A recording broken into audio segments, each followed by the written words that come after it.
What's up, everyone? It's Chicks in the Office with Rhea and Fran, giving you that Friday energy on a Friday. It always feels good to be giving it on a Friday. It does. It feels good to be back in the swing of things. It's now the second one we're doing again, and we're back at it.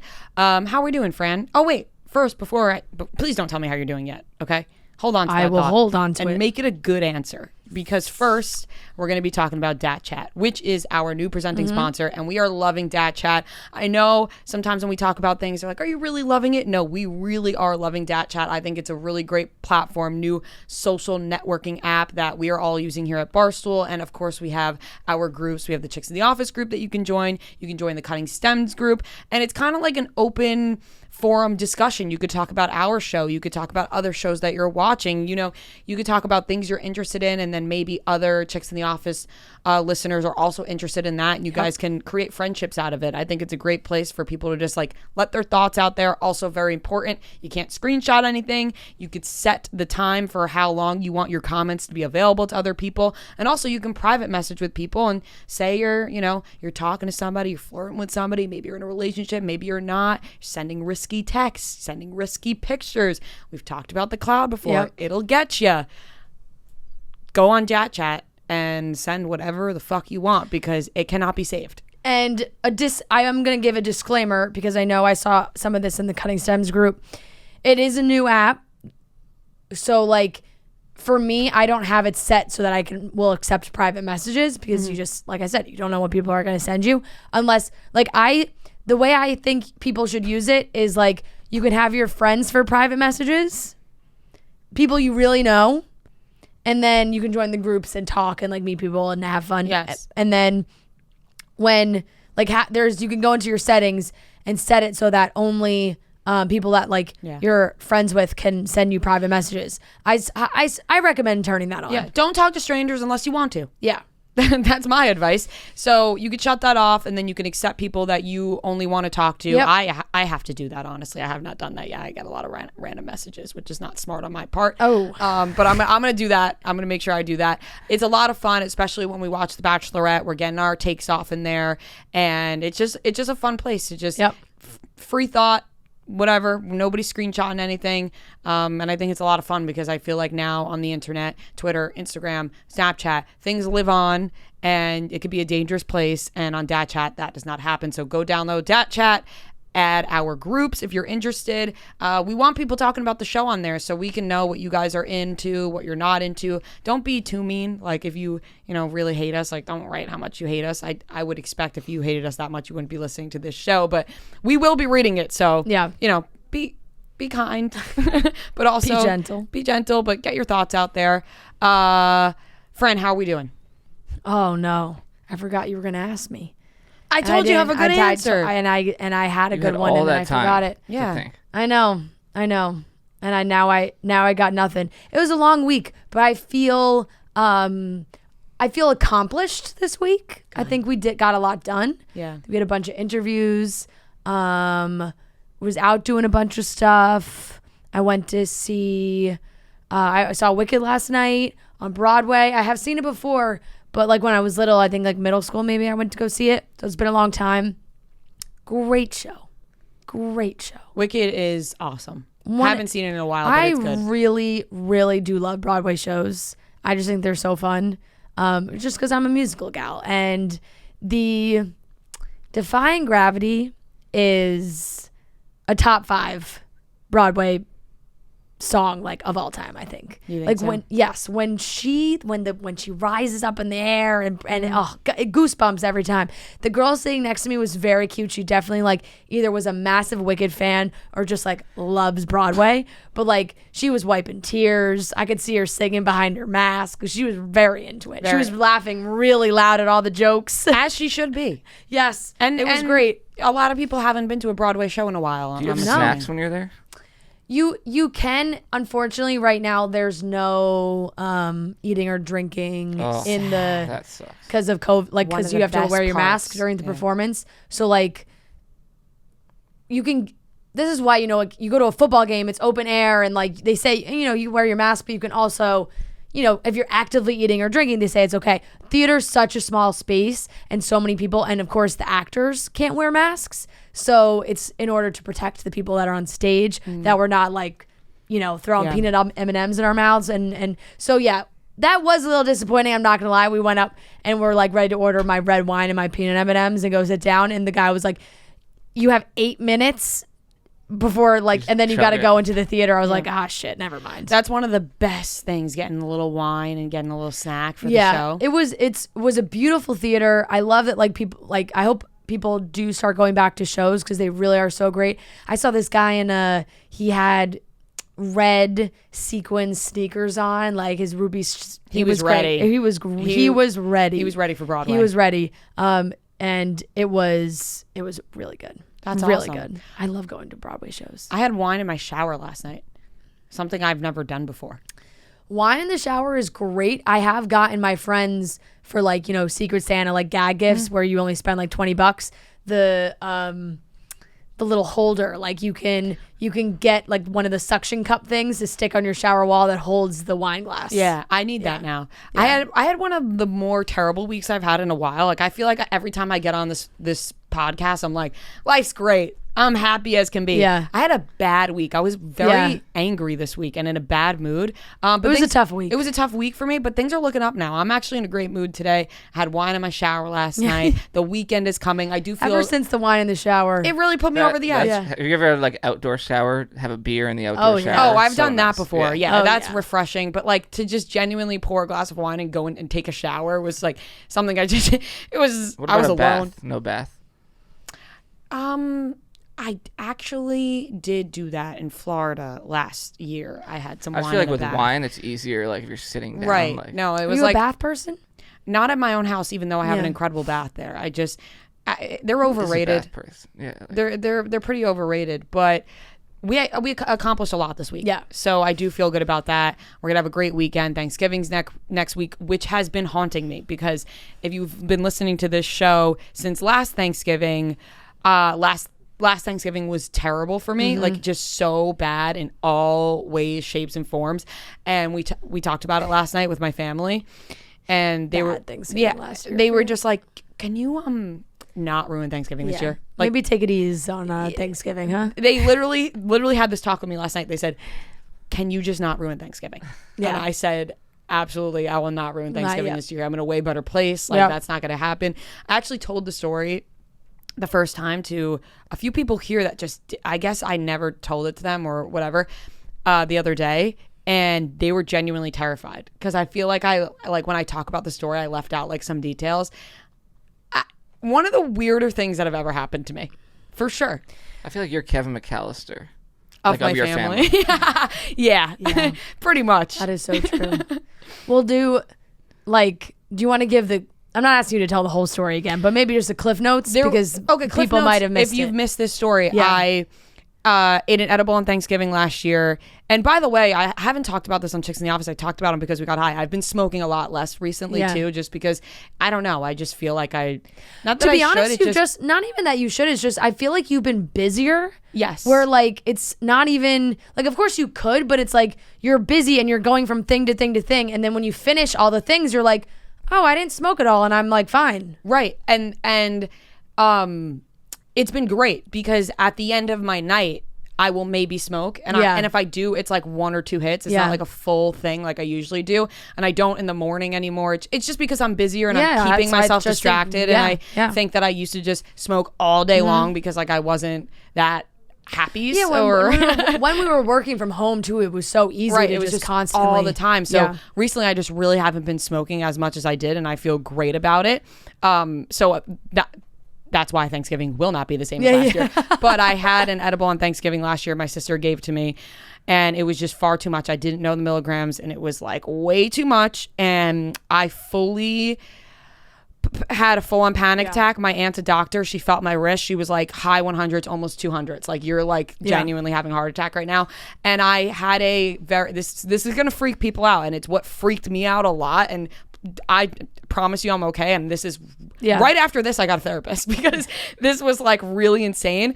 I was so high and I felt like I couldn't control my body that I was sitting in my backyard near the fireplace, and happy but creepy song was playing, like Happy Together, you know? I Can't see me love. That song was playing. And I thought in my head, yes. Makes me think of Freaky Friday. Yeah. Or The Stepfather with Penn Badgley and Amber Heard. And and they play that. They play the creepy version. They play the creepy version. Yeah. So I was sitting. I can't see me loving nobody but you for all my life. And he meets the other family and he's ready to kill them again. Yeah. So that was playing and I was sitting in the chair in my backyard and I was genuinely gripping my chair being like, if I wanted to right now, I could get up, go into the kitchen, grab a knife and stab my family. Like, oh my goodness That gracious. was, I know, it's crazy, but that was a thought that I was having. It's not that that sounds like not that you wanted to. No, I didn't want to, but it was I've had thoughts where it's like, it's crazy that like, even if you're just holding a knife, you have the power to end someone's life. Oh, true. Yes, yeah. it was one of those. It was like I couldn't stop thinking about having the power to do that. I did not want to, but I was like, I could do that right now, and it's freaking me out that I could do that. And it just sent me into a spiral. My family threw me into the shower, going from hot to cold water. Like, oh, it was a whole big thing. And then I had family at my house and they had to leave. And my dad was like, I'm so sorry. Like, she's not overdosing. Like, because I had younger cousins. They thought I was on like severe drugs because I was acting like a lunatic. Yeah. So this time of the year, like probably now, traumatizing for them. No, it's traumatizing for me. It's like a weird time of the year for me now. Are your parents allowed to host Thanksgiving again? Oh yeah, we're having Thanksgiving again this year. I just didn't know if like there was a family vote where they were like, we're not going back to the. We're having Thanksgiving. It's just Big Rhea's not allowed to partake in any sort of drugs or I'll have wine or whatever. But it's a weird. You'll only be overdosing on mashed potatoes, am I right? Yeah. It's just a weird time of the year for me. I like start thinking about how bad of a place I was in, but it feels great to be in a great place now. It's just so crazy to think about, like, because I remember I'm having like a weird, like, I can't believe this year is like over. And it also just feels like such a different lifetime. Like last year at this time feels like, and I think because this studio is now our own studio, it didn't look like this last year. It's just things changed so dramatically in my life that it freaks me out a little 2020 feels like a dream, like it didn't happen. And then we went from 2019 to 2021. Yeah. Right. I'm going to talk about it more on Monday because I'm just going to save it because I feel like we can do more Thanksgiving talk. But I do want to say, like, in the terms of things happening, like January, really not that far away. It's so nuts, but we're totally going into the swing of holiday stuff. And this is so off topic and is not even about Thanksgiving, but I'm going to change the subject because I want to save my Thanksgiving thoughts for next week. They are doing a Harry Potter reunion. It's coming out January 1st, got announced this week. And we don't have to talk about it too much, but I just want everybody to know how excited I am for that. And Emma Watson is not very active on social media.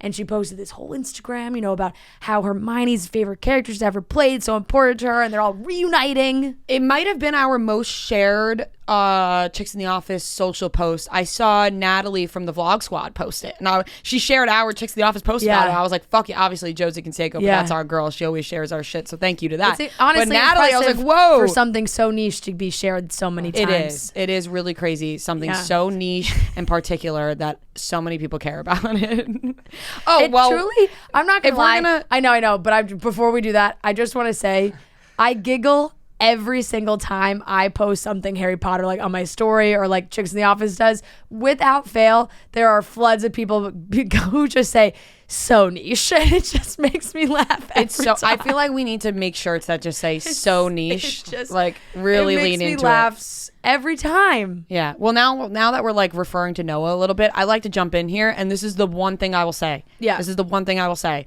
I know people were upset last week with Noah about the Taylor Swift Jake Gyllenhaal conversation, and that was this week, but yeah, it was this week. Sorry, Monday. Time's a blur.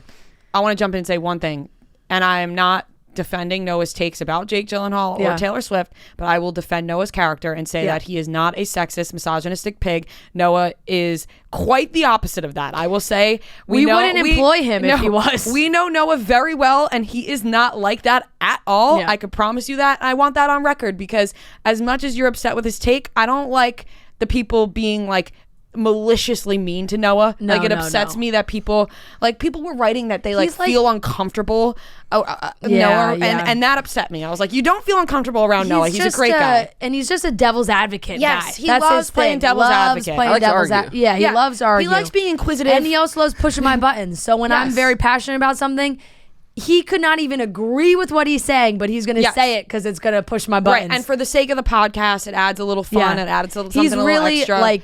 Noah's a stand-up guy, and I just want that on record. 100%. Thanks, guys. 100%. I was getting upset. I was like, this is the fact that they're like making him sound like an uncomfortable creep is bothering me because he's just not like that not at all. Not at all. I'm glad we got that out there. Yeah, I agree. Let's get into the topics. Okay. We got a lot of fun topics to talk about. We have Shawn Mendes and Camila Cabello broke up. I said fun topics. We got a lot of fun topics to talk about. Well, here's the thing, and this is fucked up. I know it is, but when a big breakup happens and it lines up with the same day we're recording, we do get a little giddy about it. I texted the group when you guys were talking about it. I saw it when I was leaving Wicked, and I was like, damn, big couple breakup. It's a good thing we're recording. Yeah, right. Tomorrow. Because when it happens, if they broke up on Friday, we'd be like, right. fuck. Or when it happens on a Monday, it's like then we have Bachelor stuff, and then Friday comes, and it's like, it's not, it doesn't hit as hard. Shout out Shawn and Camila. I was going to say, thanks, Shawn and Camila.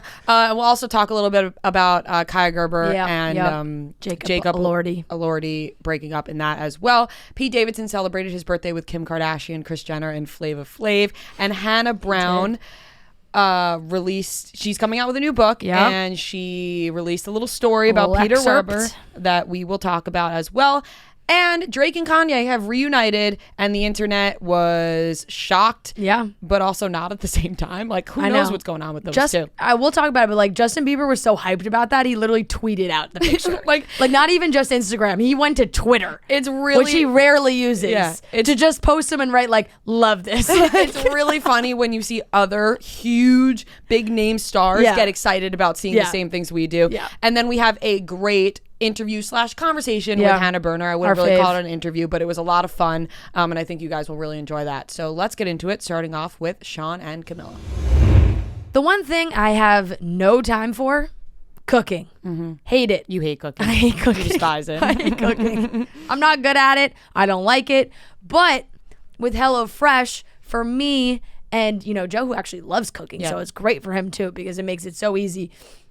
HelloFresh is so great because now, especially going into Thanksgiving, Christmas, you have all these plans, you got things going on, it's the holidays, you want to spend your time, I don't know, you got gifts to buy, you got people to see, you don't have time to be spending hours at the grocery store trying to figure out what you want. So HelloFresh offers 50 menu and market items to choose from every week, including vegetarian, calorie smart, and gourmet options. There's tons of variety. The ingredients travel from the farm to your door within a week, so you get the convenience without skimping on the quality. You get cozy, comforting home-cooked meals. As we get into the colder weather, you want like nice soups, like a ramen, or they have this turkey ragu gnocchi, so good. And it's so easy to make. It gets sent right to your door. It's all pre-packaged, pre-portioned, so you don't have to worry about using too much of this or not enough of that.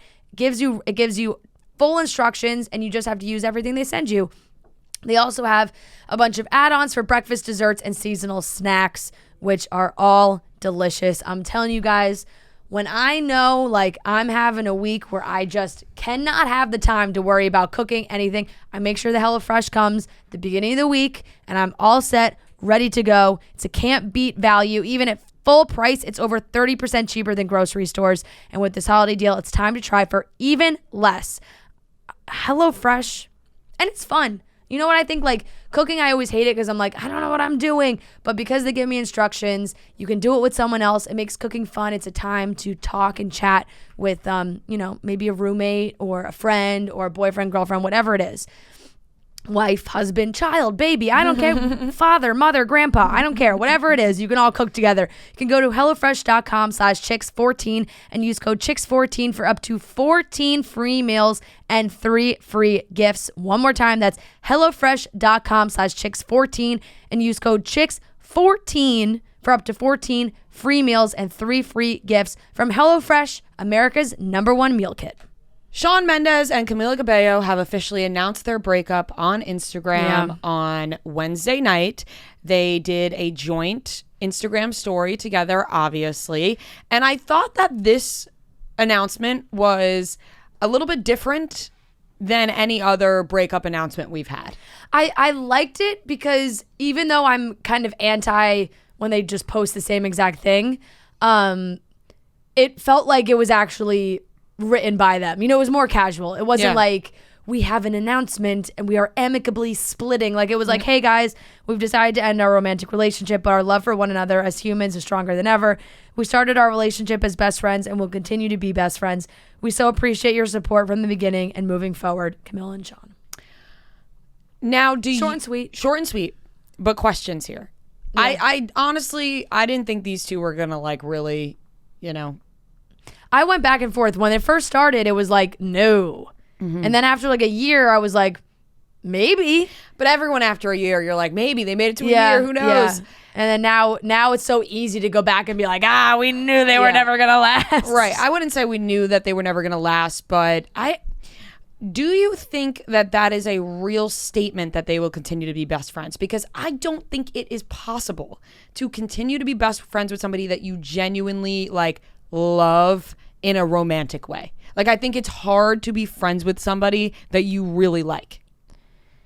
Unless they just genuinely both don't really like each other anymore and they could just be friends. You know what I'm saying? But that doesn't make sense then. No, but it would be like... If you really wanted to spend time with him, wouldn't you just stay dating? No. But you can... This is the thing.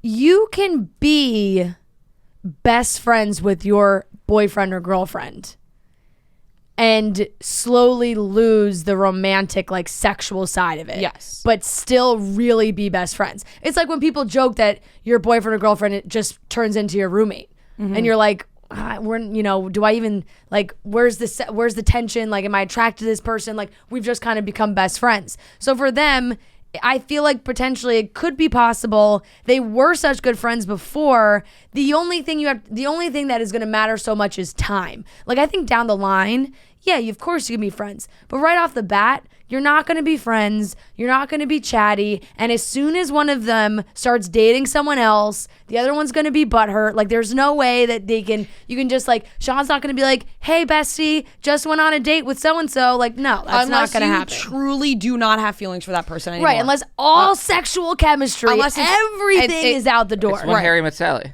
Yes. Yeah, if everything is gone, then you got, like, fully, you could be friends. Yeah. But if you still, like, get jealous, I would put it that way. Like, if thinking about that person with somebody else makes you jealous or mad, there's no way you're going to continue to be friends. No. Especially best friends, like besties. Like, all right, Shawn and Camila, you guys aren't besties now. That's not real. Yeah. So I think it was I agree. a perfectly fine. Obviously, they don't owe us anything. Like, tell us however you want. But I wonder what happens from here. I'm going to be honest. I'm interested in what happens. Can I say I'm more interested in what romance-wise, like relationship-wise, where Shawn Mendes goes. That was what I was going to say. Yeah. And also on top of that, they had so many songs together. We're going to lose that. I feel like they always had great collabs. They're besties. They're still going to perform together. They're not collabing. They're fucking besties. More slow walks around the neighborhood. Who knows? I'm more interested to see where Shawn Mendes goes as well. Yeah. I'm not the biggest Camila Cabello fan. It's not that I don't like her or overly like her. I just really, Yeah. I'm not as intrigued as I am with Shawn Mendes. Yeah, I agree with you. And I don't know, it's tough because Camila Cabello, music-wise, like, her music is so huge. Mm-hmm. And she is a star. But I think Shawn Mendes is more. Yeah, it was one of those TikToks she had that just, like, oh my God, I think everyone could remember it, right? There was one TikTok. I like some of her TikToks. No, there was one TikTok the that was one? No. There was one TikTok that was genuinely one of the worst videos I have ever seen, and now I gotta find it. Is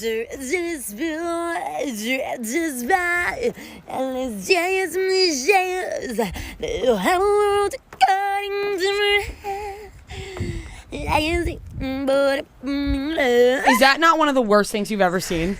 Yeah. Come on. Come on.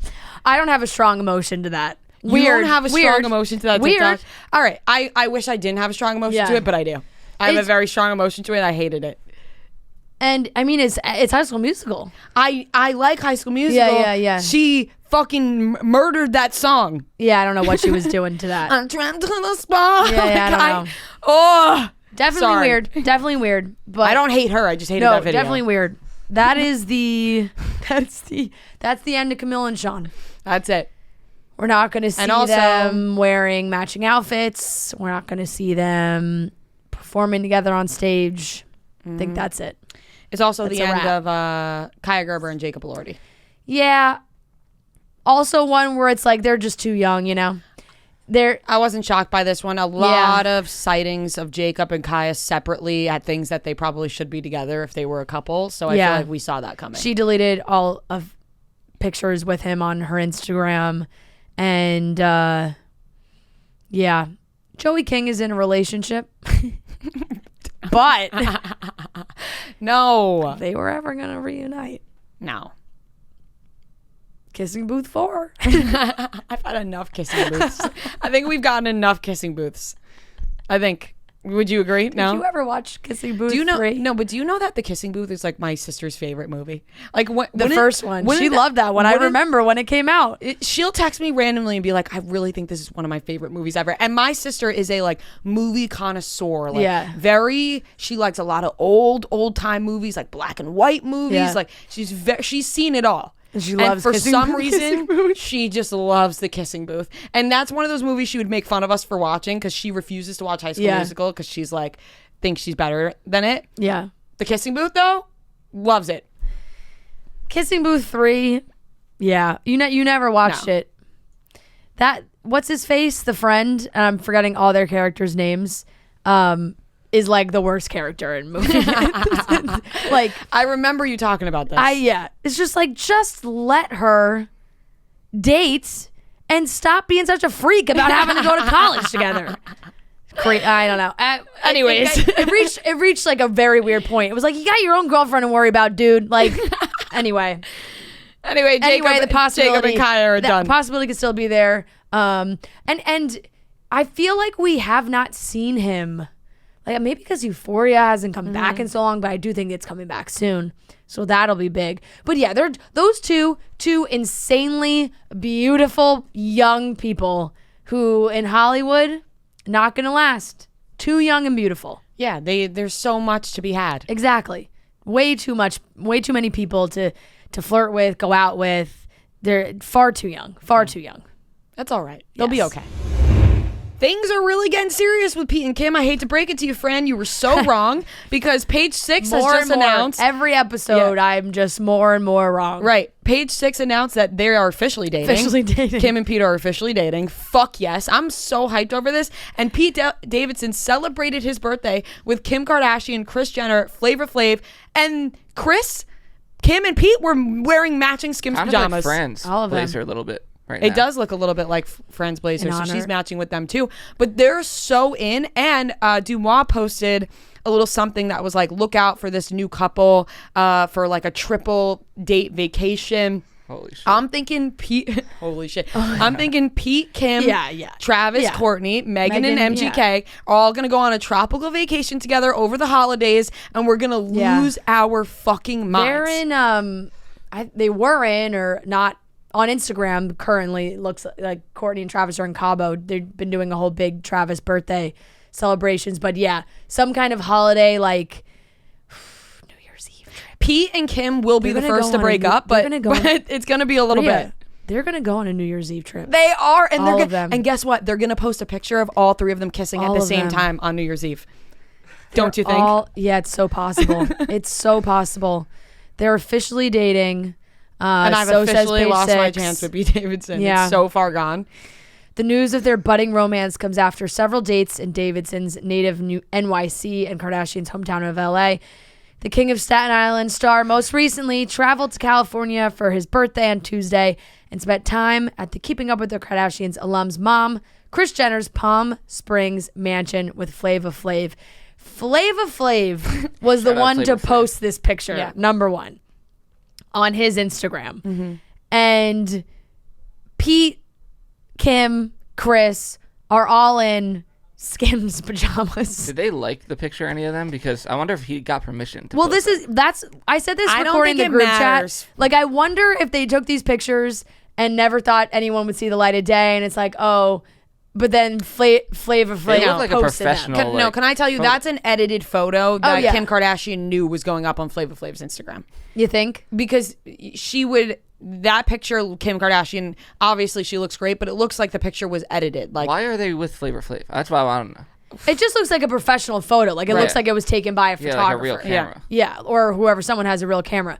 The caption was, Flavor Flav, celebrating my adopted son Pete Davidson's birthday. And news, also, side note, just news that Pete Davidson and Flavor Flav are that close. I don't know if he just. It sounds like they just met though, and he's just like being sarcastic. Are you sure? I feel like it. I feel like. Why would he be? I don't think he's friends with Chris and Kim. No, but he was like, "Oh, I never gave my clock to someone." That sounds Pete, like he I just never met took him. a clock off my neck to give to someone. You'll be the last person I do this for. It looks real good on you. Happy birthday. Hashtag Pete Davidson. Hashtag Flavor Flav. Hashtag father and son. Hashtag adopted. I think they knew each other. I think it's a joke. Right? I didn't take that seriously. I didn't know. I mean, it's No, I know they're not Flavor really Flav is not his adopted No, I know. father, but I think they. Do you think that they have some kind of relationship? I'm sure they've hung out a couple times before, have made some jokes. It would be extremely random for Flavor Flav to just randomly be invited to Pete Davidson's intimate birthday at Kris Jenner's Palm Springs house. I feel like Chris or Kim would be the connect, not him. But I don't think so. I think think it's Pete knew Flavor Flav before. I think it's Pete. what a random friendship, if that's true. I love every aspect of that picture. I love everything about Kim Kardashian and Pete Davidson being together. Like, I just think, it can't get better than that for like couples that you wish to see together in a universe that makes zero sense. Yeah. Is Pete Davidson and Kim I feel like Kardashian. we're desensitized. Like, Oh, yes, for sure. Also, I say makes zero sense, but it's Pete one of those Davidson has conversations changed like it now where like any people from Hollywood could start dating and we'll be like, sure. right. And Sure. I do think that just Pete Davidson's a real likable guy. Clearly. Yeah, did I you agree. see? I was scrolling TikTok and a video came up of Pete Davidson roasting the Jonas Brothers. Have you seen that? Of who? Roasting the Jonas Brothers. Pete Davidson? Yeah, it was like Yeah, he's part of the show. roast. Yeah, yeah, but it was funny. He's part of the roast. I'm trying to look to see if there is a if there's any kind of What? like if there's any kind of explanation for Pete Davidson and Flavor Flav being connected. Like none of the Kardashians liked that picture No. or interacted with it. I'm reading this article. It says, Flavor Flav seems to also be calling Davidson his, quote, adopted son, which prompts me to ask, why? It's like, yeah, why is right. Honestly, kind of crazy that photo only has like 49,000 likes. I would have thought it would have blown up. It has blown up, but I feel like Just it's like on blown other up because people's. other people have shared it. Like, I bet you that has, okay, so that has that many likes, but like now go look at like, did comments by celebs post a picture of it? Or no? Or like, I bet you Maybe. did Or like E did, E-News E or did. something. Yeah. Let's see. I know they did. They did. Oh, they did, yeah. It has 125,000. Right. So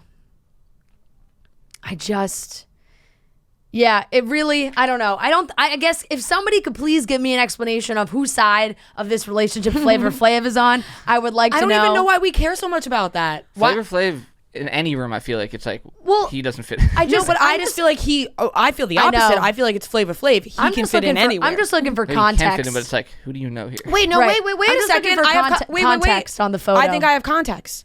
I was watching a Comedy Central roast a couple weeks ago, an old one, Flavor Flav and Pete Davidson, both on it. There you go. So you're on my side that it's coming from Pete. I think it's coming from Pete, and I really Well, if that's do think. true. I believe that. Yeah. I'm thinking back because I was watching a lot. I was like watching best of Comedy Central roasts. Was it Bieber? No, I was just watching like a compilation of all, and I'm pretty sure Flavor Flav and Pete Davidson were on, and I think they made jokes Yeah. together, if Yeah. I'm recalling Okay. correctly. So I think it is a Pete Davidson thing. Just unbelievable that he is the one to post this picture of like To blow up the internet. Right. There were whispers that they had spent the birthday together and like, ooh, maybe they're at Chris's house in Palm Springs. But there was no evidence until Flavor Flav posted this picture of them, and just the fact that he's like in the name of the Father, he's in the pajamas, and in the name of the Father, the Son, and Flavor Flav. Yeah. Yeah. He's in the pajamas. So together. Good. They're in matching PJs. Pete Davidson and Kris Jenner are matching PJs. I wouldn't want it any other way. Do you think he goes around the house calling her mom? I hope so. As a joke? Yeah. Yes. Like as a joke. Pete is definitely calling Kris mom. Do you think he's starstruck ever? Like, or do you think he thinks to himself like, "Wow, like Yes. I'm with Yes. Kim Kardashian"? Yes. Like, Yes. I think 100%. I think even Kanye, when he was with Kim Kardashian, was like, "Wow, I'm with Kim Kardashian." like, because he's our age. So like 10 years ago, Kim Kardashian was Kim Kardashian. He Right. was like a kid. Yeah. Yeah. And I'm sure he says it to them. Like, I think Yeah. that Pete's just that kind of guy. Yeah. Good for Pete. Happy Good for Kim. Happy 28th birthday, Pete.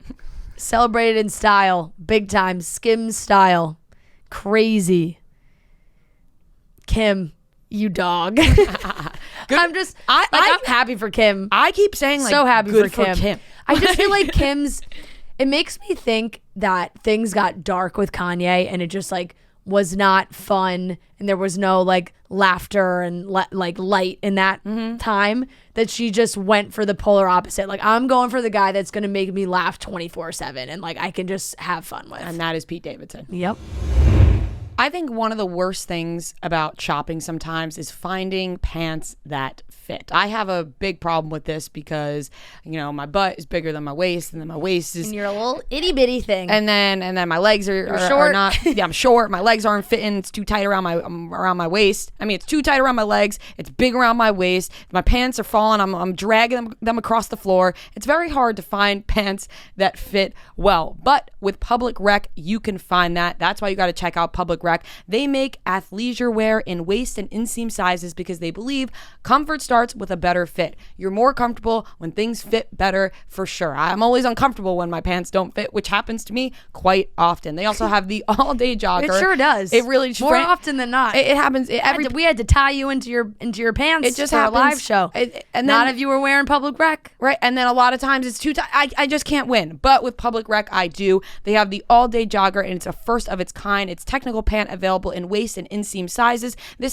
This means women can shop based on their unique proportions. No more settling for small, medium, or large. They're from working out to going out. You can wear them all different places, and there's 30 combination sizes and 4 different length options. These joggers will fit your body perfectly in all the right places. Like I said, so important. I'm sure many of you deal with this kind of issue. It's like you're tall, you're short, everything's falling out everywhere, things are too tight. I can't take it. But Public Rec has the solution for that. They also have a super thick, high-rise, no-roll waistband that keeps the comfort going all day long. So Public Rec rarely discounts, but right now they have an exclusive offer just for our Chicks in the Office listeners. You can go to publicrec.com and use our code CHICKS to receive 10% off. That's publicrec.com and use promo code CHICKS for 10% off. Once again, get pants that you're comfortable in and that fit you perfectly at publicrec.com and use promo code CHICKS.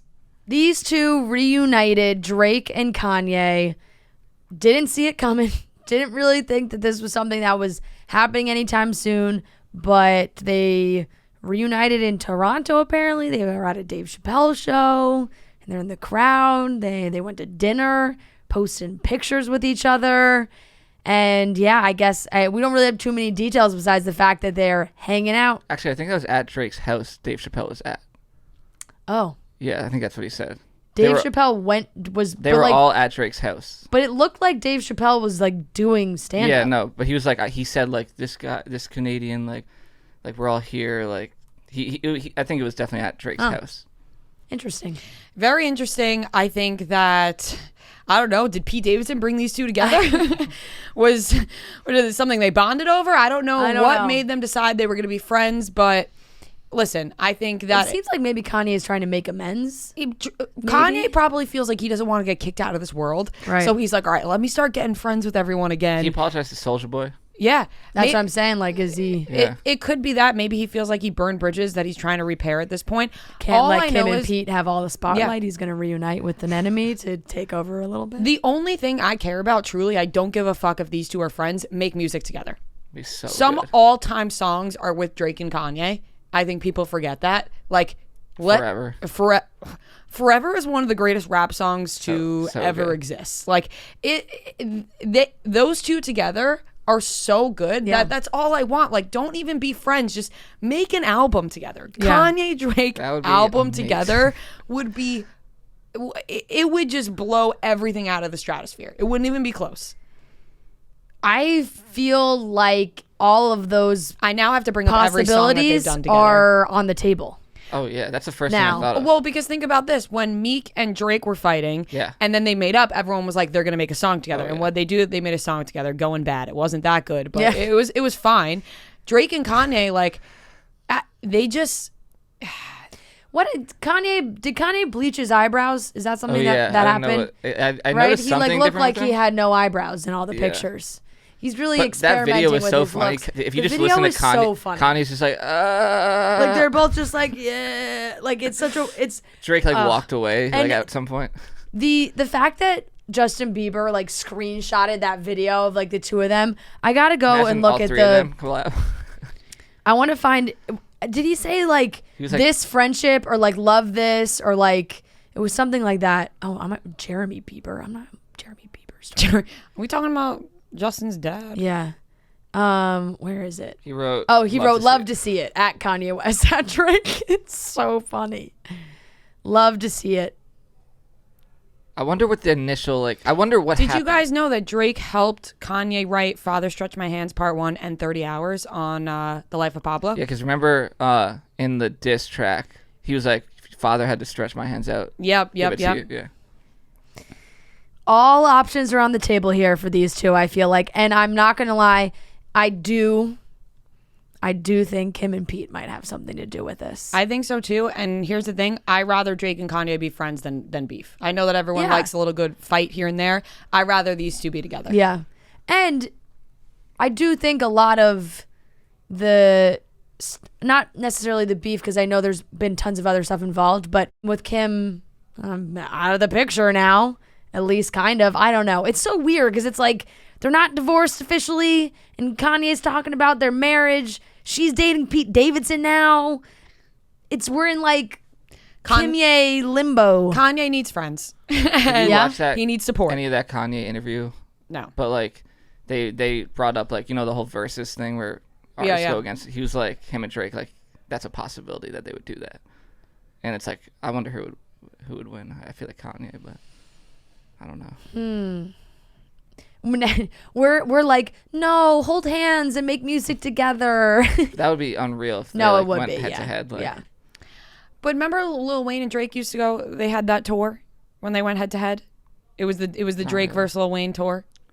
I don't. Well, You don't remember that? Well, I'm not. Don't I'm look not at me. I'm not as knowledgeable about Lil Wayne. don't look at me. Drake and Lil Wayne did a Like versus tour really? together. Yes.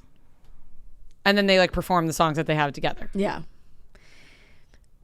It feels like just the beginning of something now that we're The getting start at. of something new. Start of something new for these two. Yeah, it does. Can't believe we just used a High School Musical song to describe Kanye and Drake. They would love that. But it feels accurate. Little Bachelor Nation update. First of all, for us, Hannah Brown is back on Chicks in the Office Yes, next she is. week. We're talking about her book. Rhea and I have read a majority of this book. We got access to it to do the interview. We can't talk about what's in the book because it's not out yet. And the episode comes out next week. She'll be on Wednesday's episode next week. Really great interview, by the way. Great interview. Now, of course, this is the timeline of things that happen. So she comes on, we do the interview. We have to save it till next week. Yep. But, to promote books, as one does, her like team gives outlets an excerpt to say like, oh, buy Hannah Brown's book. Here's what's in it, coming out November 23rd. And so the part that they put out, smart, juicy as fuck, is the part that Hannah and Peter had a reconnection of sorts after Peter was done with his season. Yes. So the timeline now is very blurry for a lot of people. Everyone's kind of confused. And everybody is reacting about this. And we talk about this with Hannah, but like Peter put out a podcast episode about it too. They didn't know like everything that was going to be put out. So like Peter's talking about it and he's like, I'd love Hannah to come on the podcast. Let's talk it out. Like, it's like, of course you would, Pete. He literally said this is probably going to be our biggest episode ever. You need those numbers, Pete. Like, we get it. He's like, this is probably going to be our biggest episode ever. Ad dollars and it's are falling short. We're talking about Hannah. We're talking about Hannah Brown here. And I'd like to say that and you guys will hear this, in the interview with Hannah, I refer to the story. We didn't know, like these articles came out after the interview and we were like, fuck, but I refer to the story. You'll know what we're talking about. You'll know what I'm talking about because I say to Hannah, I say, there's a story about you and Pete that I think a lot of people will find very relatable. Yeah. And that is this story that is now going around now. So just a heads up, we recorded that interview before this all came out. Right. Now. And So, it's for us to explain our timeline is confusing. right. It's like, what do these two have anything to do with it? We don't. Everyone's confused by their timeline. Yeah. But that's our timeline. But yeah, so, this goes out and everybody's reacting, right? Like Kelly's liking comments and Hannah Ann posted a TikTok being like, trust your instincts, ladies. Like it's, and she's like, when the real tea gets spilled. I just kind of want, like, sorry, Pete, I kind of just want like a ex-girlfriend roast. I think it's like a I John want Tucker Hannah must Ann, die Madison, situation. Hannah Brown, and Kelly Flanagan to just That like would be must watch, and Barb has to be there. Oh, Trent brought up this idea Yes, the other night. yes. He was like, I just want them to all have a reunion where it's just these girls. those girls, Peter, Jed, Tyler. Yes. And Barb. And Barb. And Barb has to be there. And why not, just for this time only, we bring back Chris Harrison. I just For a one time only, we get Chris Harrison in and we just do this whole thing. I would because pay to see that. Oh, I would. If they Trent put it, literally was like, that is a pay-per-view event. right, if they put it behind a paywall, I would spend $69 on it. I think that's like usually how much Fight costs these days. Yeah. I would spend that money on this because holy shit, they need it. They all need to sit out and air every part, every timeline to make Peter look like a piece of shit. Because let me tell you, I don't want to go too in on Peter because I know he talks highly of us. He hasn't ever put us down. But I think this man has screwed over multiple women. And I think they're all finding out about it. like a little bit of a fuckboy. And I think that this book is gonna, I think Hannah Brown's book is gonna blow up a lot of things. You know what's crazy? When he was on The Bachelorette as a contestant, everyone was like, oh, he's the nice guy. Like, he's the nice, everyone thought he was just like a great guy. I know. And I just like the book, we said it with Hannah, we're going to say it again. And if you couldn't tell from the fact she put this, this story is the one that is now in the press. It's a juicy book. There's a lot of good stuff in it, guys. It's so like actually juicy. going to make Rhea like read a full book. No, I really will, because we talked about this with her as well. A lot of times these Bachelor people, they put out a book, or celebrities in general, right? They put out a memoir and you think you're going to get a lot of shit. And you do sometimes. You get a lot of juicy things. I think Jessica Simpson's was one where we were like, oh, wow, we learned a lot about her, and John Mayer. And Demi Moore, I think that we learned a lot from her too. But there's sometimes when you read a book and you're like, well, this person did this for a money grab. Right. Hannah Brown's book genuinely has shit in there that everyone has been wondering and wanting to know about for a long time.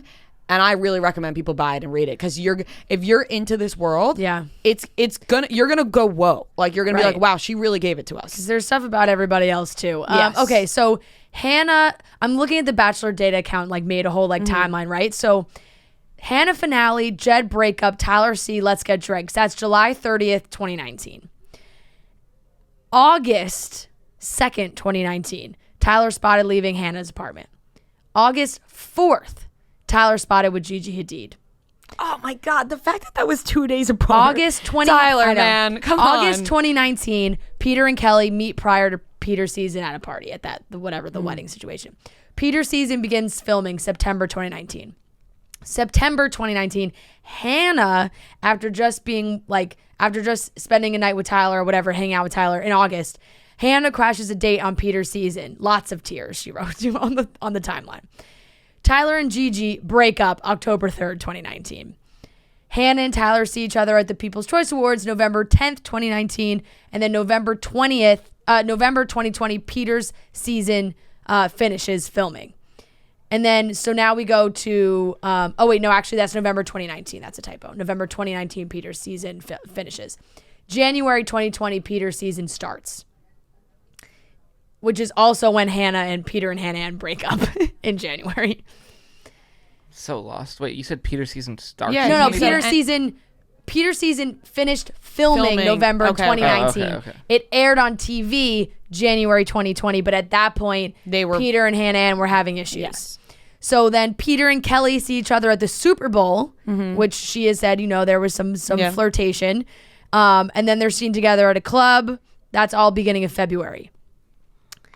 Hannah, and so this is where this story falls in. Yeah. Hannah, apparently, as Hannah Brown said, Peter was like, I want to talk to you.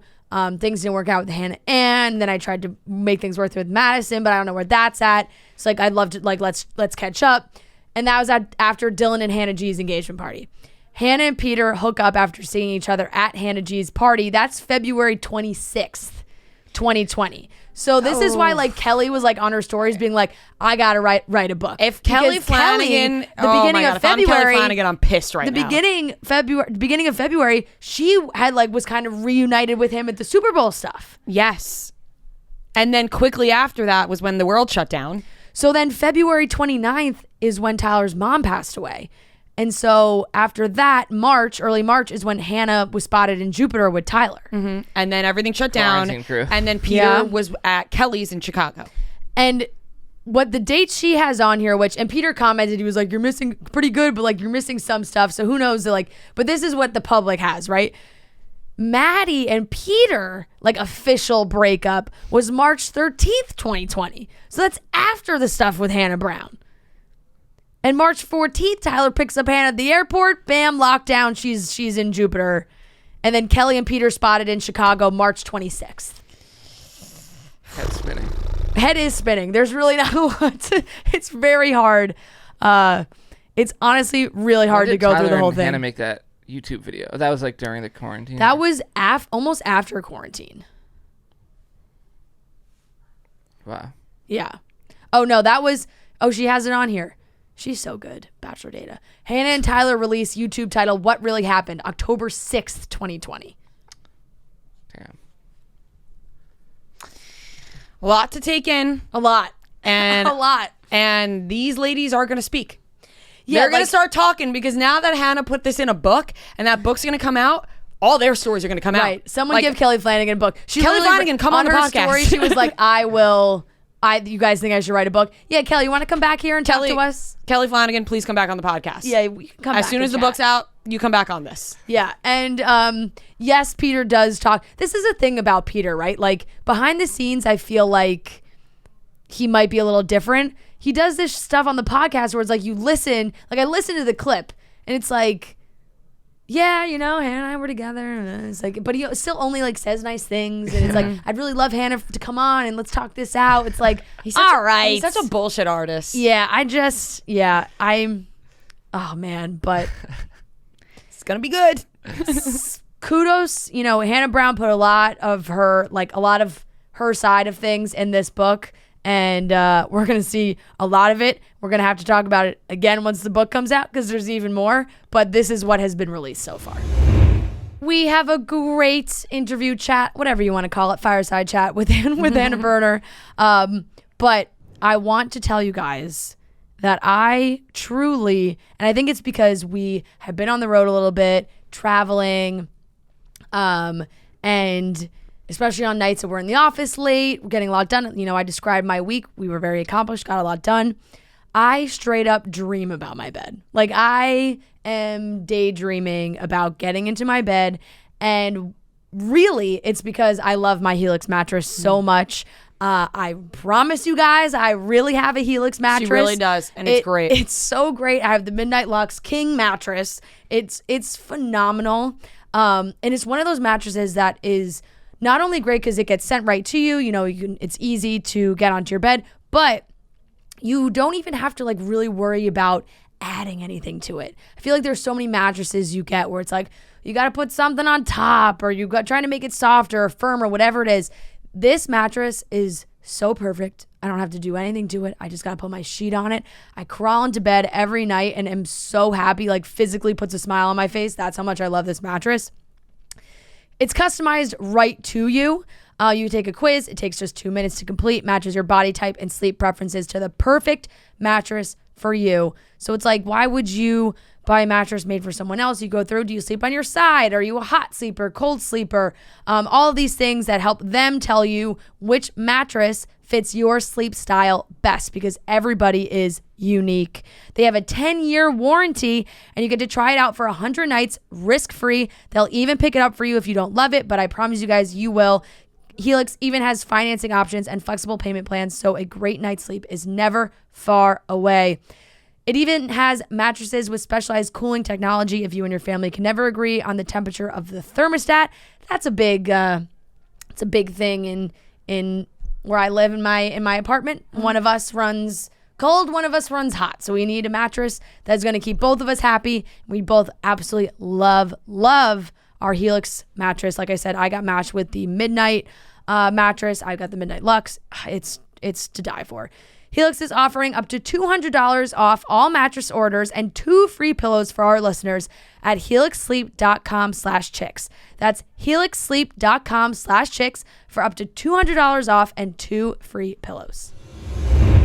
All right, everyone, we are here with a very special guest. We have Hannah Berner back on the podcast. Last time we recorded with you and Paige in another studio. Now you are in this studio. Hell yeah. Welcome back to the show. What great energy. Thank you for having me. It's a nice room, right? Yes, and Rhea in her blazer makes me feel like she's going to fire fine, both but of that's us. okay. Oh my God, I'm so sorry. Sorry, we've been talking about Rhea's earring for the last know. 30 minutes. I've been causing a Wait, ruckus did I just this get morning. fired? Maybe. No, it's because I've been causing a ruckus this morning. That's Yeah. that's it what's is one of happening. the guys in the office still do that all the time, and that's like my favorite thing to be like, well, actually I'm Fran, but thanks. And then you just walk away. and then they're like, oh shit, sorry. You are wearing a blazer today that has it threw me off when I walked into work. I saw you in the radio room recording, and I was wearing another outfit, and I walked in and I was like, oh, Fran's in a blazer, and I immediately like took off my outfit, found all different things around the office, and put on a new you're outfit. very intimidating. You're making everyone nervous So around you're you. saying the catalyst for changing your entire outfit was actually this blazer? It was the blazer. It was like What? I want to take it off. No, it's a great thing. You think Oh you my wa- God. ma- No. This now I'm like, fuck. You This is said the it main to her right character when she- energy yeah, we you said need. it to her when she walked in. Don't write this movie for her right now, right? Oh, hell yeah. Like this movie for you right now is like you're like a boss businesswoman who's kind of like messy on In her sneakers. In sneakers. In her outside world, she's like a little bit of a mess. But when she comes to work, she's all buttoned up, and something crazy happens. We don't know what yet. She instills fear in everyone around her, but deep down she's working through some marital stuff at home. Yes. there you go. There you go. Yeah, that's perfect. This is so funny because I went on a podcast in LA and I ended it with this long speech of like, I'm so happy you guys had me on this pod. I love this pod so much. I told my publicist I want to be on it, and then I said the wrong podcast name. Like I just fucked up the name of the pod. Do you know the name of our podcast? Chicks in the Room? Yeah. Nailed it. That's what we go with. So It's like, anyway, good it's like, morning. if anything, It's just like look right over there. right over Rhea's head. It's like when That you is so did funny. when you were in school and you had a test and there was something like a map in the room and the teacher didn't cover it and you were like, yes, let's not tell the teacher they didn't cover the map, and you have to fill out the map. It's right there, Hannah. Hell yeah. Well, So when you want to do that speech at the end of this, Great. we got you. yeah. How are you doing? Are you exhausted? You're just like nonstop on the move, I feel like. I'm doing well, but I do want to say, people are like, oh, you're killing it. You're doing all these stand-up shows. I'm avoiding my own thoughts. Yeah. You know, like when you're really busy, you have to check in on your friend to be like, you good? What are you running from? But I feel like when I have anxiety, my thing is I don't want to sit in it. I want to try to fix things and do stuff. And for my thing, I had like, I've moved on from a previous career of reality TV entertainment, which was so good to me, kicked my ass out. And then I was like, I want to now find that next thing that brings me joy. And I've been working on comedy for a while, and now I'm like just fully immersing myself into it. So Fully. what are you running from? No, I think So let's unpack that. well, I think I'd gone through a while where like I didn't have creative control of anything and I didn't feel like I had a voice. So now like stand up is the ultimate, like me just like stand up, say what everyone's afraid to say out loud. So I've been able to just kind of express myself full of like talking about insecurities, fears, demons, and finding the humor in it. And ultimately being around people and making them laugh is what I love to do. And that sounds so corny. Like, I just want to be a sad clown. Right. but I feel like when something happens, like you lose a friend group or you lose a job, you can kind of sit in it, or you could be like, oh, this door closed for a reason. And a lot of the times, if you don't close that door, you'll never know what that other opportunity is. But I feel like deep down, I wasn't actually that good at reality TV. Well, I feel like now you're like when you. I disagree. I disagree. Okay. We thought you were great on reality TV, honestly. But if you need to tell yourself that to move on with your life, then that's totally fine. Sure, Totally you were fine. really bad at You it. sucked, Hannah. So glad you left. The drama wasn't interesting at all. We hated it. But you just mentioned like losing like a friend group or whatever, and obviously moving on from Summer House, you lose that group of people. Obviously not Paige. You guys are very close. You got Giggly Squad and all that. You guys are doing your tour. But now you have, do you feel like maybe the audience and the people you're meeting outside of this and like doing the show kind of fills that void of like you're entertaining these people and you know that they like you and appreciate you? Wow, that's a really good question. I feel like I've seen a transition of the kind of women that come to my shows, and I do have to say, the chicks listeners show the fuck up. And the chicks girls are always so smart, so funny. They are. And you guys are like reality TV savants. Like you understand it. So I have a lot of people that are a certain type of woman who is outgoing, smart. I'm just saying you guys are perfect and amazing, and those are the kind of people that come to my show. Thank you very much. Yes. But and meeting people from our shows as well, we're so happy when we meet these girls that you can just tell are great people. Like they come up right away, and this sounds cheesy, but like you feel their energy and you're like, this girl is a good person. Yesterday I was at a so coffee cute. shop and I see a girl and I like love her outfit and she looks like she has her shit together, and I'm like, ooh, I wonder what it'd be like to like talk to this girl over a martini and understand what's going on in her life. And she looks at me and she goes, Hannah Berner?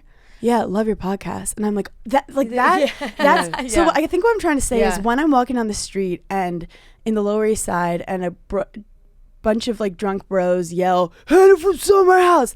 Right. It's nice. Like it's fun attention. It's a little jarring. Right. Yep. But when I'm like in an elevator with a cool girl and she's like, hey, I love your comedy. That hits so different.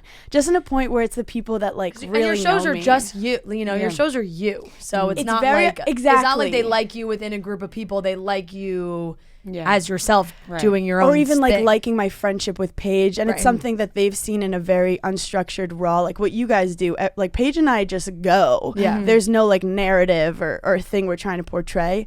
So I've lost a lot in the last couple months in terms of like friends or fans or certain people that don't align with whatever, but I feel like I'm more connected to myself. And the people who like my shit really get me.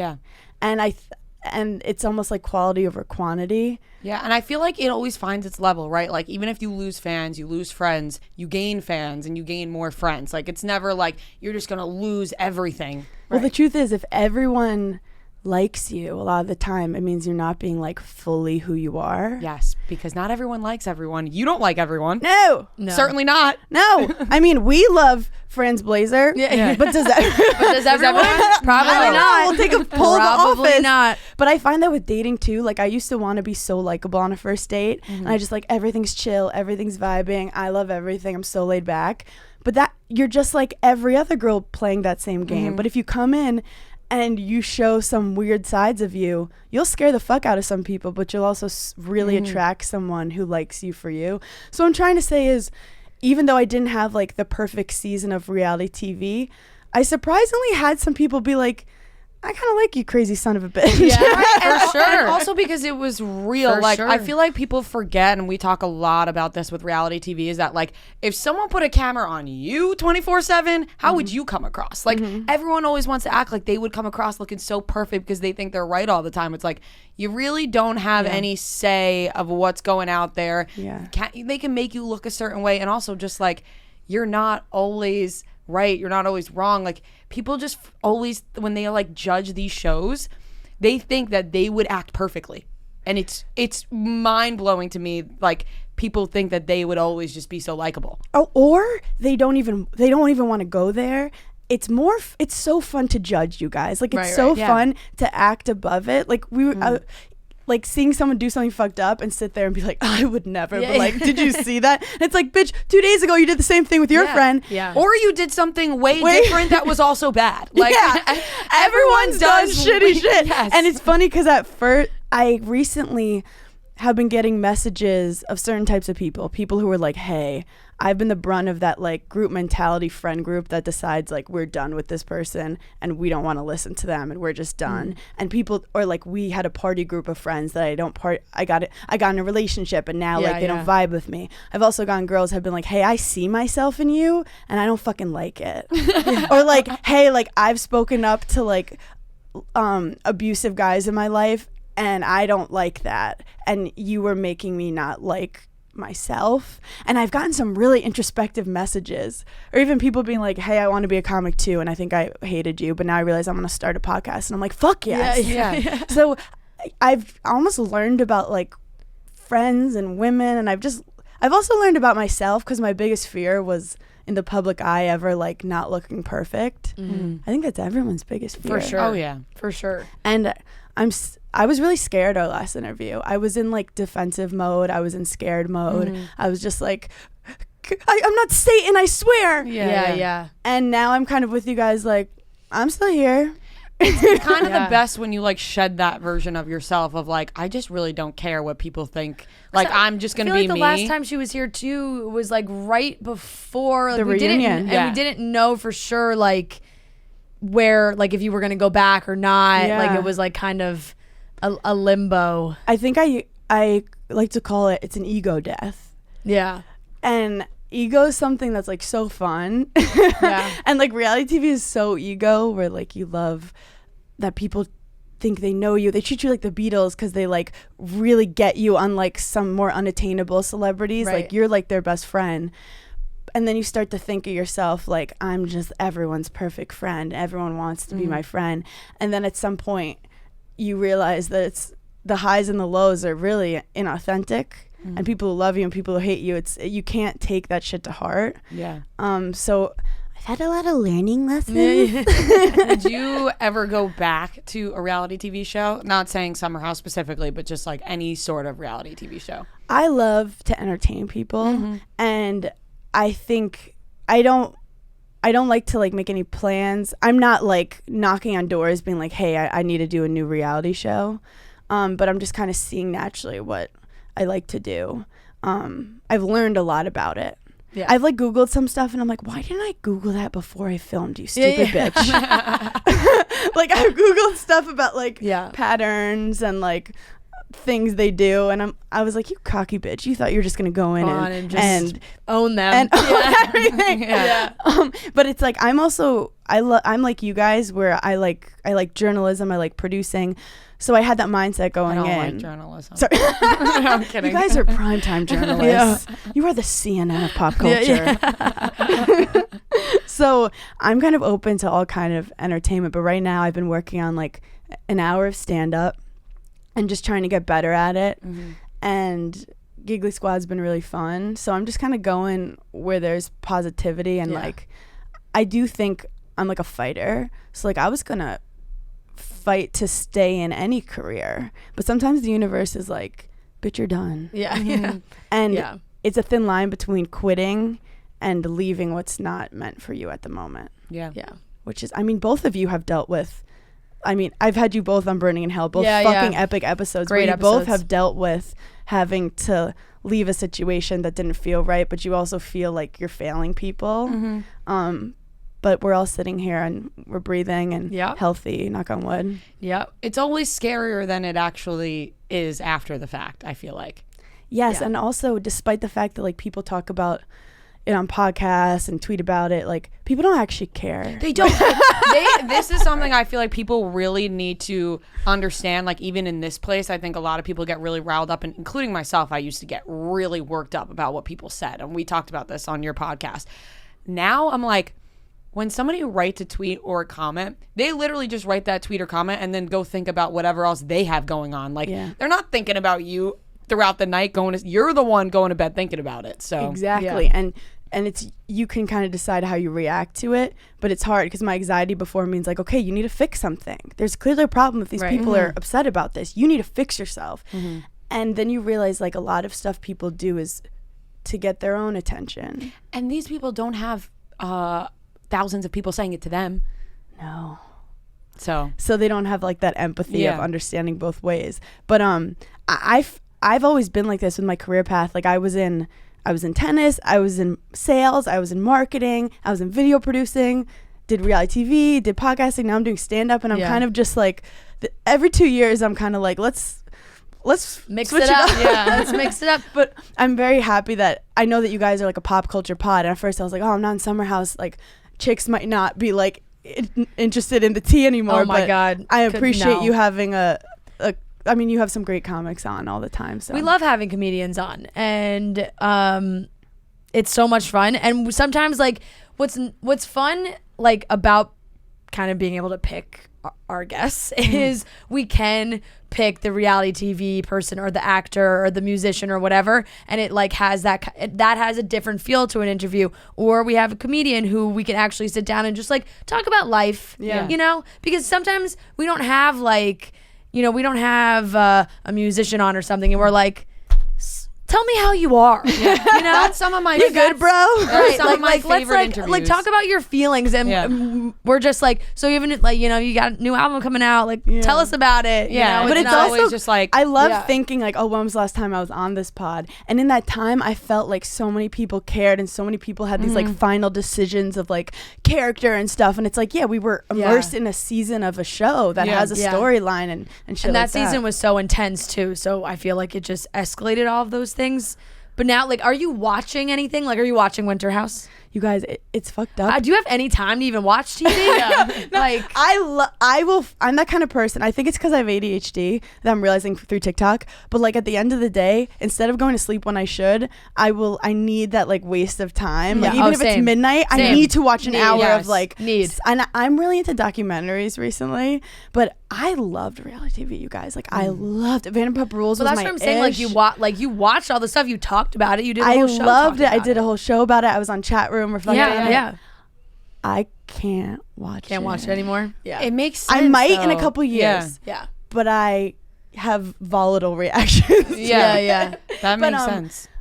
Yeah, it's I mean, tennis I had trouble watching when I first quit because I was like, I miss it. Yeah. It's literally just like having a relationship and you get out of it and then you can't listen to any song you listened to during the time you dated. Yes. Like, I'm just in that. But I hope to appreciate the mess in the future. I just know I have a very different perspective watching stuff now where I have like too much empathy for like the person that's in the hot seat. And I'm just like, I hope they're doing okay. And like, oh no, do they see this coming? Because you know what it's like to be on the other side of it and know that it's not all them. Like there's so much that goes into reality TV. And I wish more, like I think people get it, but I'm like, do you really get it? I wish more people like patted the back of the person that was like, I'll sacrifice myself this season. Because when they cast, they're not like, let's cast 6 perfect human beings and a monster. Right. Every season there's a different monster. For sure. So I want people to watch it in a more like, wow, that's pretty cool that person is like understood the assignment. Yeah. And I think like you guys are good at that. Yeah. And also just there are reality TV moments that are so fucking real and like people's reactions, but you watch it because it's a car crash. But then like, don't judge like people. Vanderpump right now. Yeah. Like Vanderpump, I'm still watching, but it's like without Lala, and people give Lala shit for like being aggressive or stirring the pot and all these things. I'm like, if she didn't do any of those things and like scream at Sheena across the table or like cry and say like, I care so much about you, Sheena, I'm like just looking out for you. Yeah. Like the show would be so boring. I know. Exactly. And the show would be so We talk about that with The Bachelor. Bravo and loves to be like, fire her. And I'm like, Yeah. okay, let's watch like a baby sleep. Yeah, right. Like, we're not tuning in to watch everyone get along and sing by a campfire. Like, And, I would turn that off. I don't want to watch that. And also remember that these people are not just like chilling. Like if you're going to judge people, be like, okay, what would you do if it's week 4 stuck in a house and someone's been poking and prodding at you for 4 weeks that they haven't shown, Right. but they're waiting for the reaction. So it's like, it's a social experiment, and it's a fascinating thing for us to enjoy, and I'm so thankful for the experience. And I do think my family and close friends around me were a little happy that I'm away from it, just out of like it took a toll on the people around me. For sure. And now I feel like you have material for your stand-up. And you mentioned like true. We usually have like pop culture people on the podcast, but we do lately have had a lot of comedians, and I love having You had comedians Heather McMahon on, who's she was obsessed with her. awesome, and we love having them on because it's so just funny. a fun conversation. Are there any comedians that you're specifically watching right now that you're obsessed with besides Heather, because she was awesome? Oh, But let me give you the tea of like the upcoming female comics we all need to watch. And I say upcoming, but they've been doing it for years. Annie Lederman. Annie Letterman is my bitch. I swear to God, I like talk to her here and there, and She's been on the show. She's She's been on the show. She is hysterical. She's one of the funniest people I have ever watched do anything. I'm obsessed with her. Like truly obsessed with her. And I went on Trash Tuesday with Kalila and Esther Pavitsky. So those three, like, keep an eye on them. Yep. Taylor Tomlinson is killing the Very game. funny, yeah. Definitely watching a comedy special. There's a lot of women, like Nikki Glaser has been a mentor for me, and it's been interesting surrounding myself with women who have like similar goals to me, which is basically like in stand-up comedy, because it's a male dominated thing. You're doing things that like typically men do, which is like being assertive and like being inappropriate and like commanding a crowd, and being funny is even like a male characteristic. And I think in reality TV, when women do that stuff, it could be looked down upon because you're not fitting into the box of the role they put you in. I mean, I was called not feminine my whole first season. Which is absurd. But then I'm surrounding myself with women who are not trying to fit themselves in boxes. I mean, and you guys are a great example of that. Like, you didn't even have a box when you came to Barstool. No woman had shown you where you would fit in at Barstool, and you created it. So I'm very excited that I kind of didn't fit into a world that was trying to put me in like a typical feminine role. And I want it to become a feminine attribute to be funny, command a room, and be confident, and makes people think deeper about stuff that women are afraid to say.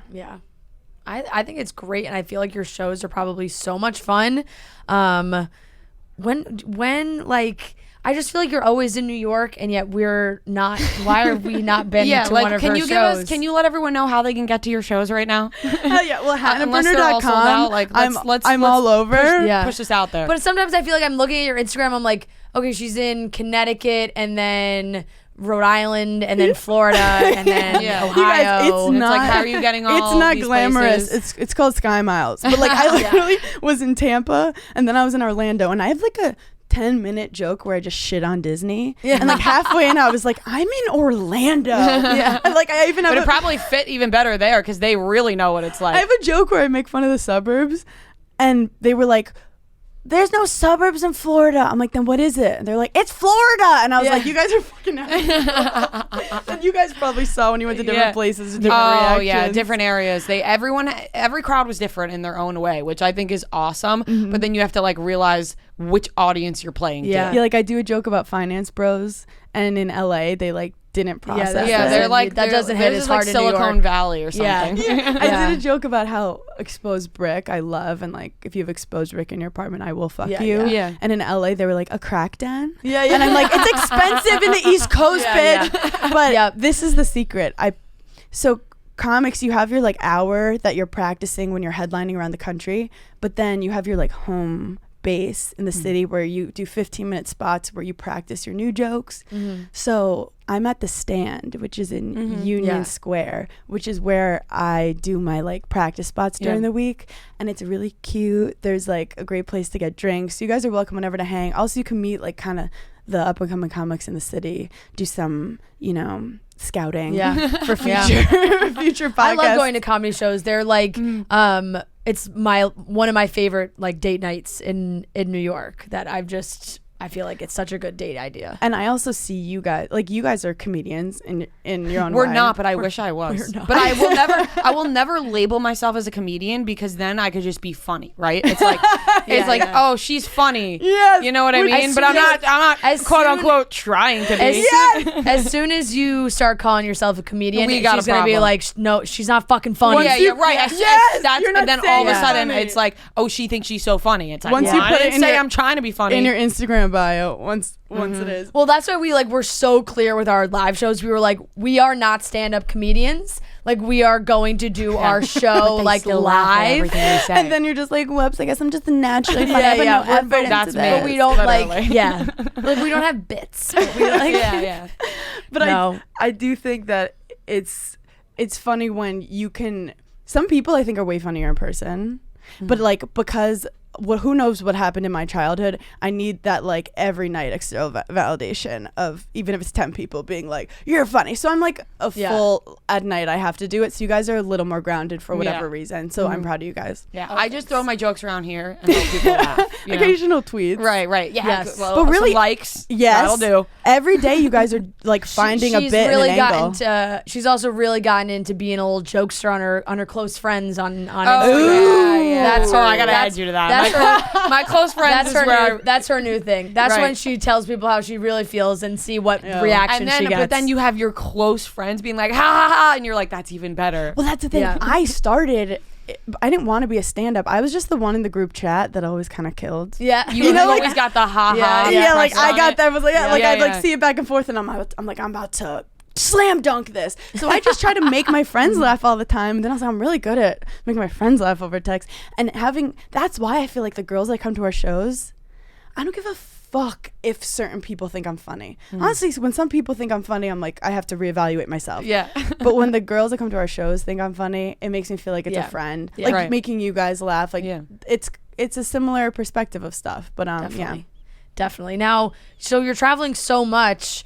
What's like the relationship stuff? Oh like, my God, while good you're gone for- question. like, I feel like, where's Des? Is he with you? Is he not with you? Good question. Des and I have a funny relationship because he's also doing spots in the city at night at the Cellar. Okay. So we have like different home bases. So we don't have dinner together ever because we have our spots start around 7:00 maybe.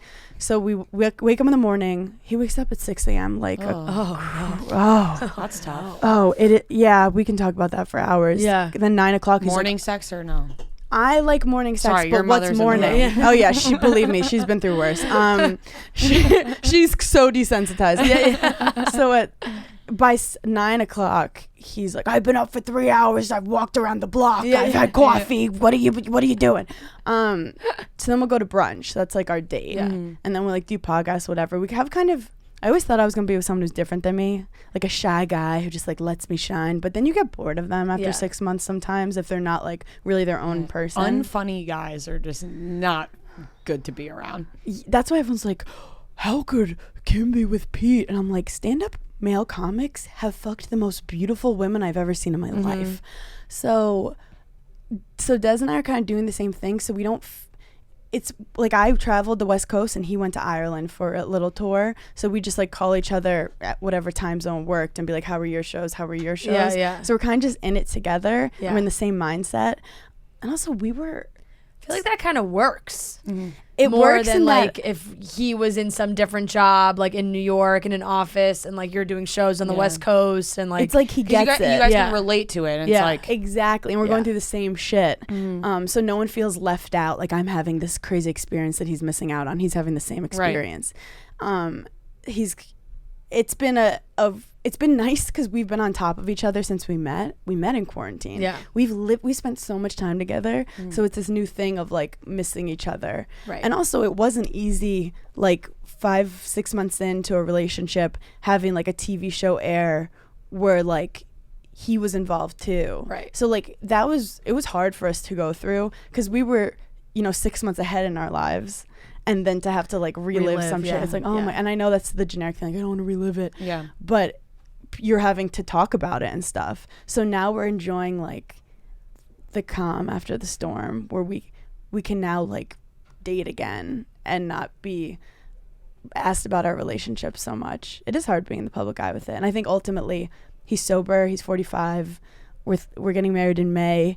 And I think I have good energy around me to like protect what I care about. Like I have no privacy, but I realized why privacy is sometimes important just to grow. And to, like, for example, you have a plant, you want to water it, you can't like have tons of people playing with it all the time. Right. It's a weird analogy, but you get I know. No, I definitely get what you're saying. You're like, how's the plant growing? How's the plant growing? How's the plant growing? Are you getting married in New York? We're getting married in West Hampton. Oh, so nice. Beautiful. Yeah, so it should be nice. I have a wedding planning meeting today. Which Look is at you crazy. go. Look at you go. Yeah, mom's here. Yeah. I know. So it's an interesting journey, but I feel like now I'm just going on separate rants, but I've been working on this thing I saw on TikTok of like focusing on decentering your life from men. I feel like a lot of times like it's trained in us that like the man is the goal, and I'm not trying to be Cher right now, but I really feel like it's so important to like not have everything relate to a guy. Yeah. And sometimes we get caught on that because it's what society said, where everyone's like so excited about the wedding and stuff, and I'm like, it's literally like a nice side thing that I'm happy I have someone supporting me on my journey, but I was whole before it. And I was a mess before it. And now I just have someone to go through it with me. It's not the only thing you're thinking about until May. Exactly. And also, like, he didn't solve any of my problems. Like, I'm literally the same person, but I just have someone who chose to, like, be a part of it with me. Yeah. So for anyone listening, be like, I wish I was engaged. It's like, you're the same thing. It's just you have someone there, which is nice sometimes, but it doesn't change who you are. Yeah, definitely. The Giggly Squad shows looked so fun. They do look so much fun. We tried really hard on Instagram to make it look really I was like, these pictures are great. Well, you guys looked great. 2, like, I feel like that crowd is very similar to our crowd. I feel like of going to like a podcast taping or whatever, live podcast, whatever you want to call it. How was your prep with Paige? Because I feel like it's so different because Paige is obviously not a stand-up comedian, but you are. So it's like, is Paige like, Hannah, you can't go up there and start doing your whole stand-up thing. Like, I got to be a part of this show too. Okay, great question. I did message her and I was like, because during the summer, we learned the WAP dance. And we were doing it all the time. We had bruises on our knees, but we didn't nail it, but we like finished. We knew how to do it, and I was like, Paige, it'd be epic if we did the WAP dance, and she was like, absolutely not. So I was like, okay, we have to get on the same page with this show. Yeah. But I'll tell you guys the secret of how we do Giggly Squad. We have one note in our phones, a shared note, and throughout the week we put a note. So I don't even know what it's going to be about, but she'll write just like a generic thing, like boxer briefs or like something. And then we'll just go off on Giggly Squad. So I realized, how could our show be, so structured like stand-up? Right. So I don't do any stand-up in it. We have a nice like PowerPoint where we give ourselves the general things to talk about. We do the stuff we normally like call back to, like we do like a See You in Court segment. And but Paige is so Paige. She was like, I have hair and makeup ready for us. And I was like, anything else? And she's like, I got hair and makeup. And I'm like, so we get to the place and I have like the keynote PowerPoint I made, and it won't convert into the Dell computer. And I'm freaking the fuck out. And like there's people waiting already. And Paige is like on her phone. She's like, our makeup looks so fucking good though. Like she has no worry in the world. No worry in the world. And I'm like freaking out. I'm like cursing people. I'm calling like Apple repair shops. We make it work. She's cool as a cucumber. And then we start drinking espresso martinis. And I'm drinking a little, and she's pouring mine into hers throughout the show. And then at some point, when your friend, like one of their eyes is kind of going a different direction. I'm like, oh, we're about to lose Paige. Yeah. But she is so high functioning drunk. She was getting funnier and funnier. And I was just letting her monologue and go. And then the next day, I realized I'm fairly high functioning drunk, I think. Are, yeah. It's almost dangerous when it you is. are. Because I get sleepy and I'm not funny anymore, and people like go home. Paige didn't remember the meet and greet. That's after amazing. the show. No, so people were like asking her to go to their wedding, and she's like 100%. Like making. She's going to yoga with someone in the morning. She has so many promises. She got so drunk, and then the next show she was like, no, like she had to take an IV in the morning. I don't really remember leaving the encore on Sunday night. We were in Boston Sunday night. Fran told us we were in the Borgata in Atlantic City 1,000 times. Like I was like, no, we're fully not in Atlantic City. She's like, no, we are in Atlantic City. My mind could not wrap around the fact that there was like a giant hotel casino that looked like the Borgata, but just in Boston. I know I was like, how could this be here? How I did not know this existed. I know Fran's fucked up when she's like really laughing at things I'm saying. Like I was in the car Not and a I was normal, like, eye roll like, she snicker. was cracking up. I was like, Fran, we're not in Atlantic City. We're actually at the Atlantis, Bahamas. And she started dying. It wasn't even funny. Like, she was like crouched over laughing so hard. I don't recall that at all, actually. We're in the Bahamas. I was like, yeah, we're in the Bahamas. And she was like out the window laughing so hard. I was like, this is great. Like, I'm like sober right now just watching Fran just fucked up. I like, was she was convinced so Adele was fucked up. proposed to during her special. She told me a million times. We didn't watch a special, a obviously. million times. And I'm seeing all these headlines. It's like Adele's special. Like there's this She's like, surprise Adele's engaged, Adele's Rhea. special, like surprise proposal. I'm like, oh my god, her fucking agent boyfriend proposed during the live show, like freaking out. Meanwhile, it was just two normal people who like got engaged, like and Adele sang A million and it times was I great. heard. It was beautiful, but I was like. On the way home, I was She's like, a I repeater. can't believe it. Adele is engaged. No, she all night. She's like, Adele's engaged, and I didn't even care. I was like, cool, like Adele's engaged, like that's awesome. Good, we're not gonna have a good sad album for Also, years. I was like, Fran, before we went out, I was like, Fran, I want to go home right after the show. I'm really tired. Like, I'm so tired. Can we please go home after the show? Like, she's like, yeah, absolutely. We're going to go home immediately. We're going home at 9:30. Show ends. She's screaming at me in front of everyone. She's like, we have to go out. Yeah. We have to go out. I was like, you didn't make us do this after our live shows. Like, what's going on right now? I was like, oh, we'll go, Fran. Let's go. It feels way different doing someone else's show than you're like, you know what I'm saying? Like doing our own show, there was so much anticipation. And then after, like, yes, I feel like I crashed like every time. I was like, I'm so tired. Doing someone else's show, I was like, this is a walk in the park. I'm just drinking wine, react and drink. All you have to do fun, is just sit there and have them answer talk questions. to you. Exactly. And at the end, I was like, yeah, I'll go to the fucking encore. She was gonna get a tattoo. I was like, what is happening right now? Like, I don't know. I was down for all. She looked at me. She goes, all She goes like that. possibilities. She goes, heh, role reversal. I was like, what?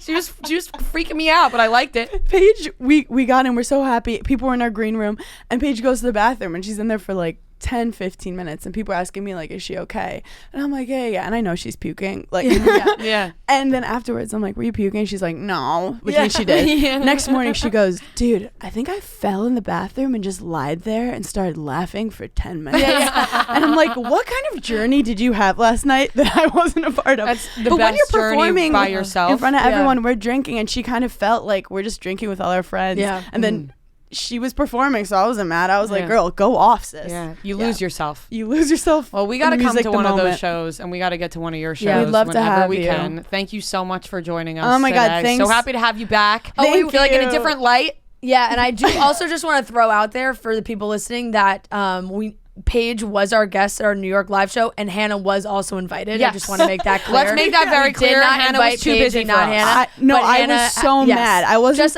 I just want to first clarify. You were invited. Yes. I appreciate that. What happened is I had a show scheduled before COVID in Tampa, and then we've moved it like 5 times, and then I was like, we have to move it for chicks, and they were like, this is not gonna happen. And I was already in Orlando, but I was so jealous of how fucking amazing energy it was. But Paige had a good main character moment, I'm not gonna lie. Like, she looked gorgeous that night. She did. And I'm really proud of you guys for going on the road. Thank you. We're excited to do it again. Yeah. I can't wait, and I'll be a part of it eventually. Yeah, you Definitely. will. I'll break into a show. Definitely. You're like, you're not invited to this one, and I'm like, let's go. Be our surprise guest, but surprise us. Yeah. Like, we won't plan it. You just show up at one of the shows. That would be perfect. Amazing. Oh boy. Thank you so much for coming in. Yeah, we do. We have to wrap up. Sorry, Chatty But Cathy's. thank you so much for coming. Tell everyone where they can follow you, all the shows they can listen to. Yeah, go to hannahburn.com. I am going to Boston. I'm going to be in Maryland. Check out the encore. Yeah, check out the Borgata Encore. It's a cool place. And yeah, follow me across the board at Being Burns. Listen to Burning in Hell, Gugly Squad. Thanks for having me on Chicks in the Room. Yeah. All right, that wraps up today's episode of Chicks in the Office. We hope you guys have a great weekend. Make sure you subscribe on YouTube. I feel like I haven't said that in a little while, so make sure you do that. We love you, and we'll talk to you on Monday.